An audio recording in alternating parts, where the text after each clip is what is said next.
The word seal is used in the scriptures in various senses, even as in common life. The definition given by Webster, the most comprehensive, is as follows: that which confirms, ratifies, or makes stable, assurance, that which authenticates, that which secures, makes reliable, or stable. The terms mark and sign, also given by him, are used in the scriptures as synonymous with seal, as in Romans 4:11. In the covenant with Noah it is used in the sense of assurance, or evidence of stability. The bow in the cloud was given as a sign or token that God would not again destroy the earth by a flood. Genesis 9:13. In the covenant with Abraham, circumcision was the token or sign. This ratified, or made sure, for they who had not this token were cut off. Genesis 17:11-14. This sign or token was an institution, a rite. Gesenius gives a memorial as one definition of the word found in the original of these texts. But a memorial,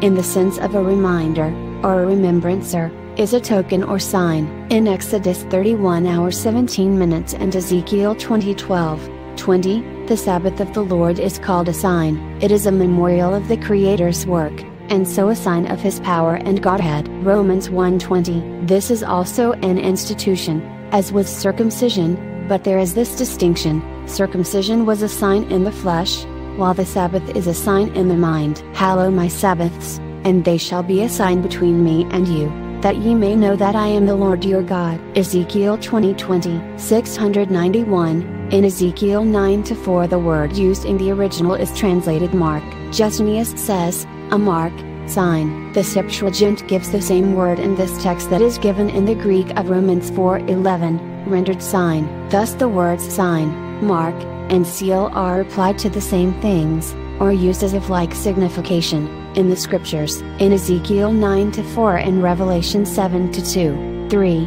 the mark or sign is said to be placed in the foreheads of the servants of God. Both these scriptures refer to a time when utter destruction is coming on the ungodly. The seal is placed upon God's people as a safeguard to preserve them from the evil impending, but the forehead is evidently used as a figure, to denote the intellect or mind, as the heart is used to denote the disposition or affections. To mark or seal in the forehead is the same as to write in the mind. Hebrews 10:16. The Sabbath is the sign of God, it is the seal of His law. Isaiah 8:16. It is the token of His authority and power. It is a sign whereby we may know that He is God, and therefore it is appropriately said to be placed in the forehead. The worshippers of the beast, Revelation 13, are said to receive his mark in their foreheads or in their hands. As the forehead represents the intellect, the hand represents power, as Psalm 89:48. Shall he delivers his soul from the hand of the grave? Compulsory worship is not acceptable to God. His servants are sealed only in their foreheads. But it is acceptable to wicked powers. It has always been craved by the Romish hierarchy. See chapter 25 for proof on the nature of this mark. The sign or seal of God is His Sabbath, and the seal or mark of the beast is in direct opposition to it. It is a counterfeit Sabbath on the day of the sun,